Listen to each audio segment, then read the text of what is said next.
Halo adik-adik semuanya, apa kabar? Kita bertemu lagi ya di sesi pembelajaran tes intelijensi umum bersama Kak Pamela Natasa. Oke, di persiapan ujiannya teman-teman nih, SKD kali ini kita akan sama-sama belajar tentang materi perbandingan. Diharapkan sih setelah berakhirnya sesi ini, adik-adik sudah lebih mahir lagi nih untuk mengerjakan soal-soal perbandingan, karena biasanya banyak banget materi ini nih di perbandingan itu banyak keluar di soal-soal TIU. Bukan banyak sih sebenarnya, lebih sering ya, tiap tahunnya tuh udah pasti keluar untuk soal perbandingan. Dan juga mungkin di soal-soal ujian tipe lainnya, mungkin di luar TIU juga itu banyak biasanya konsep-konsep perbandingan digunakan. Jadi nanti setelah ini adik-adik akan tahu cara cepatnya dan konsep-konsep dasarnya sehingga menyelesaikan soal perbandingan untuk soal manapun, persiapan ujian manapun, adik-adik akan lebih mudah. Oke? Kalau adik-adik penasaran, yuk kita langsung mulai aja.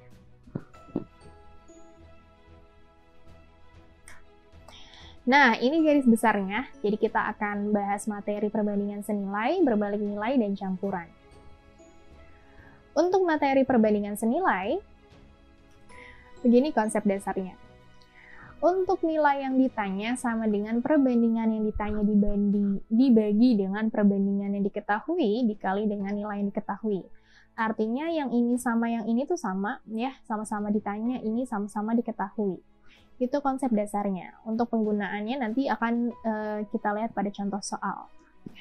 Sekarang kita punya contoh soal yang pertama seperti ini. Ada perbandingan P dan Q. Ya, bentuk seperti itu bisa kita tulis bentuknya jadi begini. Lalu Q banding R itu 5:6. Yang ditanya adalah perbandingan R banding P. Oke, kalau misalnya kita, misalnya ada yang bertanya, Kak, apakah saya boleh langsung jawab R banding P-nya adalah 6:3, karena di sini R-nya 6, di sini P-nya 3. Belum boleh ya langsung seperti itu. Kenapa? Karena perbandingan Q-nya di sini belum sama. Jadi kita harus samakan terlebih dahulu. Karena yang disebut dua kali adalah si Q, maka Q-nya kita taruh tengah, lalu sebelahnya si P sama si R. Jadi ini bebas sih, mau terbalik pun nggak apa-apa, yang penting Q-nya itu di tengah. Oke, setelah itu P banding Q, kita tulis di sini 3:4, Q banding R-nya agak menjorok ke dalam, kita tulis di sini. Lalu kita kalikan selalu dengan cara seperti ini, panahnya selalu seperti ini, mengalikannya 15 kali 20, dikali 24. Baru ini adalah perbandingan finalnya yang bisa kita ambil untuk mencari R banding P. R-nya adalah 24, P-nya adalah 15. Kita sama-sama bagi 3, jadinya 8/5. Gitu ya, gampang banget kan? Nah, jadi kalau misalnya mau menyamakan perbandingan, 3 perbandingan bisa pakai cara ini. Selanjutnya ada perbandingan usia. Ada 3 tahun lalu ada 4 tahun yang akan datang, yang ditanya adalah berapa selisih umur mereka 5 tahun kemudian. 3 tahun yang lalu, kalau misalnya sekarang itu si Dimas kita sebutnya D, lalu si Rio kita sebutnya R, maka 3 tahun lalu Dimas kurang 3 berbanding Rio kurang 3 akan sama dengan 9/4. Kita kalikan silang, 4D dikurang 12 sama dengan 9R dikurang 27. Berarti 4D dikurang 9R sama dengan negatif 27 ditambah 12. Berarti negatif 15. 4 tahun kemudian, artinya ini 4 tahun kemudiannya dari yang sekarang ya. Jumlah umur mereka adalah 53 tahun. Berarti Dimas tambah 4, ditambah Rio tambah 4 akan sama dengan 53 tahun. Artinya apa? Dimas plus Rio plus 8 akan sama dengan 53. Berarti Dimas plus Rio sama dengan 45. Oke, kita ambil persamaan yang ini. Mau kita eliminasi ya. Dua persamaan ini mau kita eliminasi, yang atas kali 4, bawah kali 1. 4D ditambah 4R sama dengan 180. 4D dikurang 9R sama dengan negatif 15. Kita kurang biar ininya habis. 4 ditambah 9, 13, ini 195. Berarti R-nya sama dengan berapa? 195 dibagi 13. Karena 3, oh udah pasti ya belakangnya adalah 5. Berarti 15. Ini untuk R. Lalu umurnya si Dimas berapa? Tadi kita dapat ya di persamaan yang ini. D plus R itu katanya 45. Kalau D tambah 15 sama dengan 45, berarti si D usianya adalah 30 tahun. Si R umurnya 15 tahun. Maka selisih umur mereka 5 tahun yang akan datang. Selisih umurnya mereka sekarang adalah 15 tahun. Mau 4 tahun, 5 tahun, 10 tahun yang akan datang, selisih umur mereka akan tetap sama, yaitu 15 tahun. Karena mereka sama-sama bertambah usianya setiap tahunnya. Oke, gitu ya. Gampang kan? Kita lanjut ke contoh selanjutnya. Perbandingan jumlah permen Ana dan Ina adalah 5:6. Ana banding Ina 5:6. Sedangkan perbandingan jumlah permen Ina dan Uma adalah 2:5. Jika selisih jumlah permen Ana dan Uma adalah 20, maka banyaknya permen Ina adalah berapa? Oke. Yang ditanya adalah banyaknya permen Ina berapa? Nah, kalau kita mau pakai perbandingannya di sini ya, I-nya belum sama nih perbandingannya si Ina. Berarti kita samain dulu. Yang disebut 2 kali si Ina, berarti sini A, di sini U, sama kayak tadi ya. Yang disebut 2 kali kita taruh tengah. A banding I adalah 5:6. I banding U adalah 2:5. Ini kita kali 10. Ini 12. Ini 30. Oke, karena ini masih sama-sama bisa dibagi dengan 2, kita perkecil aja. Oke, jadilah perbandingannya seperti ini. Yang ditanya adalah permennya Ina. Tadi perbandingan yang senilai itu perbandingan yang diketahui, yang ditanya dibagi dengan perbandingan yang diketahui dikali dengan nilai yang diketahui.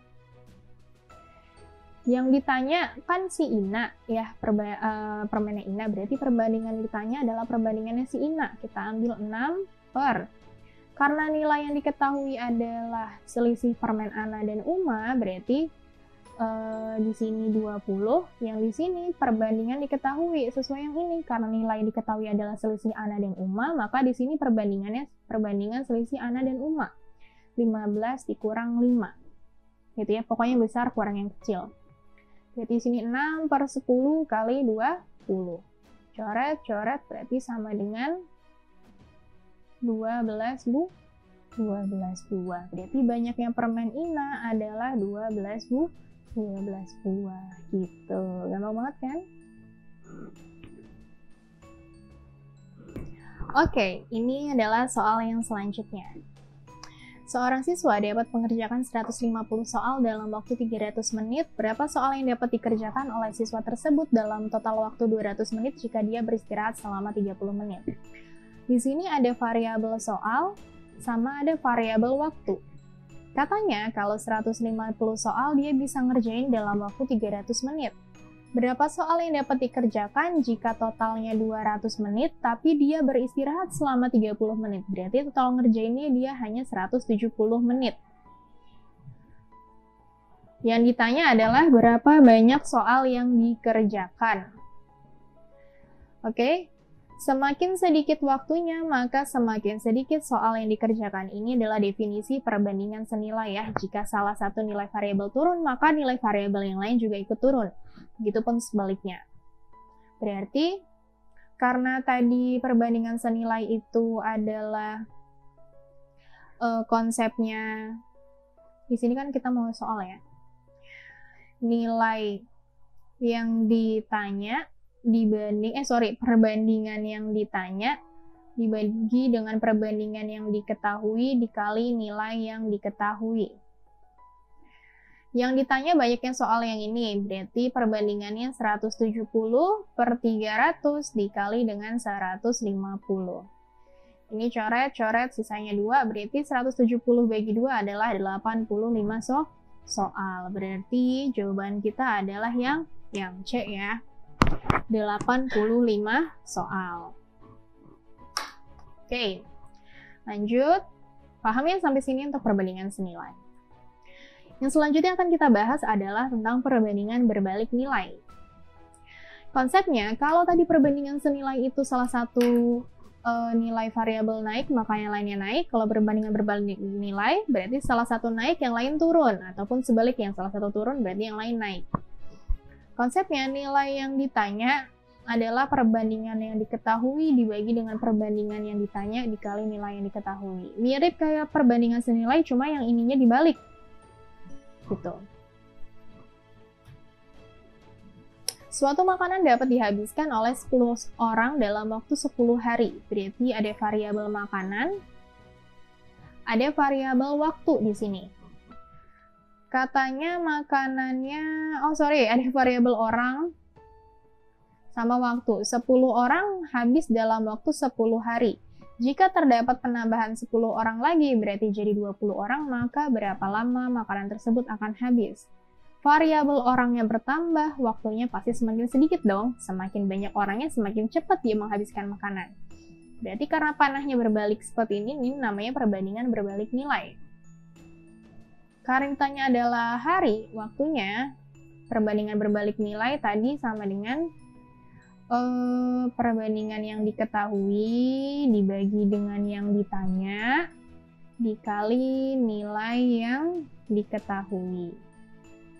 Oke, yang perbandingan diketahuinya 10 ya dibalik, kalau tadi kan 20 plus 10 gitu ya kalau disenilai, kalau di berbalik nilai kita balik 10 per 20 dikali dengan ini, dikali dengan 10. Oke, coret-coret 10 bagi 2, 5 hari. Berarti lebih cepat ya. Jadinya cuma 5 hari. Oke, gampang banget kan? Kita lanjut. Sebuah rumah dapat dibangun selama 9 hari oleh 28 orang. Ada variabel waktu, ada variabel orang. Katanya 9 hari 28 orang, maka berapa orang yang harus dirumahkan untuk membangun rumah tersebut apabila proyek diperpanjang 12 hari? Tadinya 9 hari diperpanjang 12 hari menjadi 21 hari, ya dia nambah. Artinya semakin lama waktunya, semakin sedikit orang yang dibutuhkan. Karena semakin sedikit, otomatis ada yang harus dirumahkan. Oke, berarti berapa orang ya yang dibutuhin sebenarnya kalau dia 21 hari? Berarti 9 per 21 dikali 28. Ini sama-sama, ini bagi 3 ya, ini 3, ini 7, 28 bagi 7, 4, berarti 12 orang. Tadinya totalnya 28 orang. Ternyata yang dibutuhin hanya 12 orang. 28 dikurang 12, berarti sama dengan 16 orang. 16 orang ini apa yang harus kita rumahkan? Itu gampang banget kan untuk perbandingan berbalik nilai. Jadi konsep yang tadi kita punya itu bisa diaplikasikan untuk berbagai macam jenis soal. Selanjutnya, seorang pemborong menyanggupi suatu proyek selesai 30 orang dalam waktu 24 hari. Setelah 10 hari dilaksanakan, terjadi sesuatu hal dan terhenti 4 hari. Supaya pekerjaannya tepat waktu, maka berapa tambahan pegawai yang diperlukan? Ini namanya salah satu tipe soal perbandingan berbalik nilai, ya, dengan perbandingannya itu bertingkat. Bertingkatnya dalam artian gini. Di sini ada variabel orang, ada variabel waktu. Katanya kalau 30 orang bisa selesai dalam waktu 24 hari. Setelah 10 hari bekerja, ya dikurang 10, berarti sisanya tinggal 14 hari. Setelah 10 hari bekerja kan harusnya 14 hari ya, masih dikerjakan oleh 30 orang. Setelah 10 hari dilaksanakan terhenti selama 4 hari, harusnya masih ada 14 hari dikerjakan oleh 30 orang. Dia terhenti 4 hari, sisanya berarti tinggal 10 hari. Supaya pekerjaannya tepat waktu, selesainya berapa tambahan pegawai yang diperlukan. Semakin sedikit waktunya, karena dia pengennya tepat waktu, maka semakin banyak orang yang dibutuhkan. Nah, Kak, kalau 3 baris begini gimana dong? Kita cukup ambil yang 2 baris paling bawah. Ya, panahnya berkebalikan, berarti dia perbandingan berbalik nilai. Berarti orang yang dibutuhkan kalau tinggal 10 hari ya, tadinya estimasi kita harusnya masih ada 14 hari oleh 30 orang, ternyata tinggal 10 hari, berapa orang yang dibutuhkan? Berarti 14/10 dikali 30. Kalau senilai kita mulainya dari yang ditanya sini ya, 10/14, tapi kalau berbalik nilai, kita mulai dari 14/10. Ini coret, jadi 3, 14 kali 3 yaitu 42 orang. Berarti yang ditanya berapa tambahan pegawai. Hati-hati kalau di perbandingan berbalik nilai kita harus lihat yang ditanya itu tambahannya atau pegawai keseluruhan yang diperlukan. Berarti tambahannya adalah 42 dikurangin awalnya 14 orang. Awalnya adalah 24 orang. Berarti sama dengan berapa nih?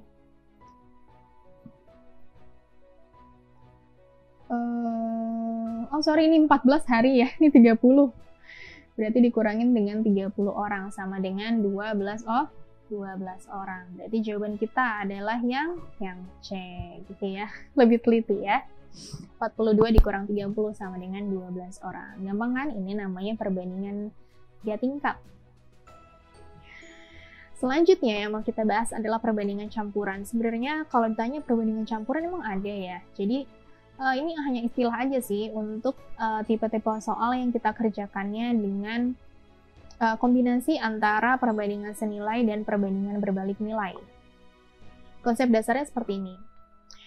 Kita selalu bentuk, di situ nanti pasti akan selalu ada 3 variabel, yaitu variabel waktu, objek, serta hasil. Objek ini bisa orang, bisa benda gitu ya, atau bisa hewan. Nah, ada waktu pertama, orang pertama sama hasilnya, lalu waktu orang kedua, orang kedua dan hasilnya. Tapi cara mengalikannya panahnya seperti ini.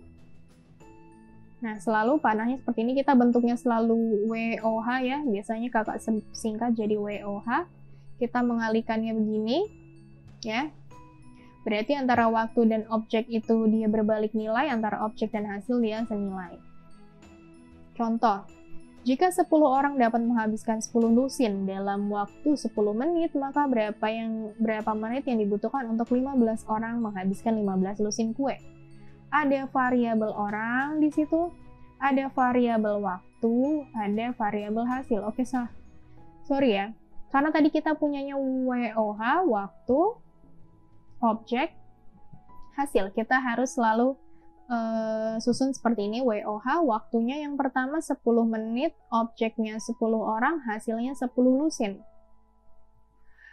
Yang kedua, orangnya ada 15 lusin, butuh waktunya berapa? Kalau melihat begini mungkin ada adik-adik yang berpikiran, oh Kak 15.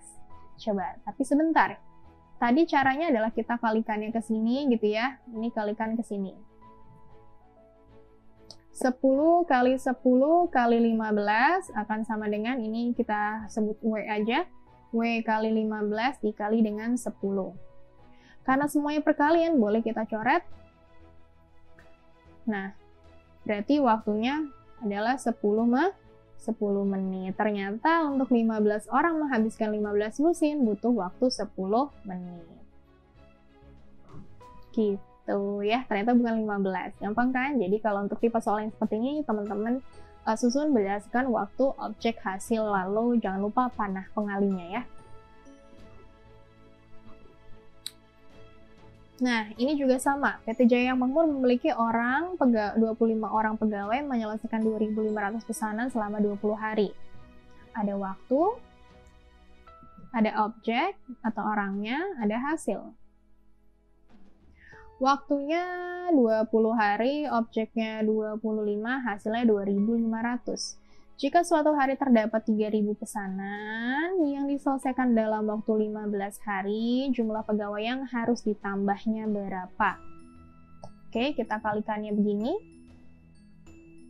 Jadi 20 dikali 25 dikali 3.000 sama dengan 15 dikali, ini kita misalinnya apa ya? Kita misalin A aja ya. Dikali 2.500.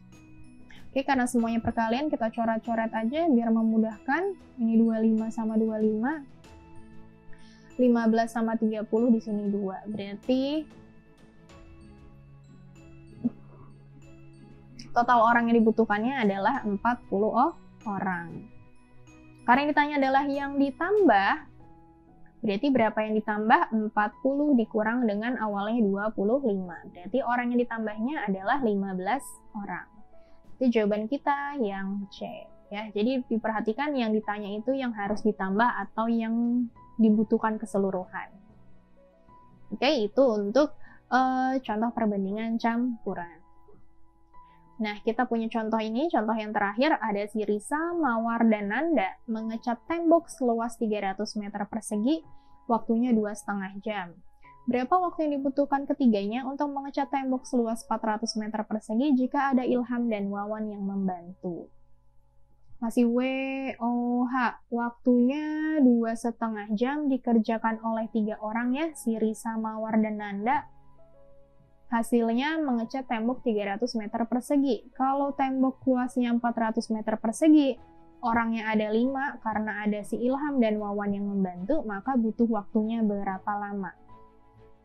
Oke, tinggal kita kalikan, masih sama seperti ini.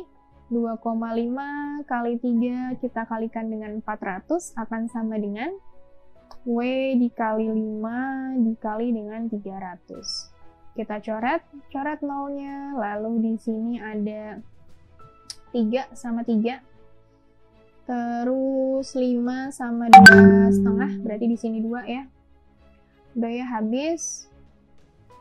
Oke, tinggal di sini 2W sama dengan 4, berarti W-nya sama dengan 4 bagi 2, yaitu 2 jam. Berarti kalau si Ilham sama Wawan membantu, dia jadi pengerjaannya selama 2 jam, dari 2,5 jam menjadi 2 jam. Gitu, gampang banget ya untuk di soal perbandingan campuran ini. Oke, sudah sih sampai sini aja. Ini tadi salah ya slide-nya, kita udah sampai sini doang. Untuk contoh soal di perbandingan, gampang-gampang banget ya jadinya. Dengan konsep yang tadi kita ketahui untuk perbandingan senilai, berbalik nilai, dan campuran. Nanti adik-adik bisa pakai konsep yang sama untuk mengerjakan soal perbandingan. Mungkin yang adik-adik temukan di internet atau di buku, atau mungkin nanti di soal tryout dan lain-lainnya. Oke, jangan lupa untuk terus berlatih, diulang-ulang lagi soal-soalnya, perbanyak latihan. Jangan sia-siakan waktu. Semoga adik-adik lulus SKD di tahun ini. Apalagi ya, tetap semangat aja sih buat teman-teman yang masih akan terus berusaha. Kalau teman-teman belajar dari sekarang, bisa pelan-pelan belajarnya yang mungkin masih bingung. Kalau sudah, sebenarnya target untuk TIU itu teman-teman mengerjakan soal dengan cepat. Jadi kalau teman-teman sudah bisa mengerjakan, itu belum cukup. Jadi pertamanya teman-teman sudah harus bisa mengerjakan, yang kedua teman-teman sudah harus bisa dan lebih cepat. Jadi soal-soal yang teman-teman sudah coba kerjain, coba dikerjain ulang dengan pengerjaan yang lebih cepat gitu. Untuk mengukur seberapa cepat sih teman-teman bisa mengerjakan suatu soal.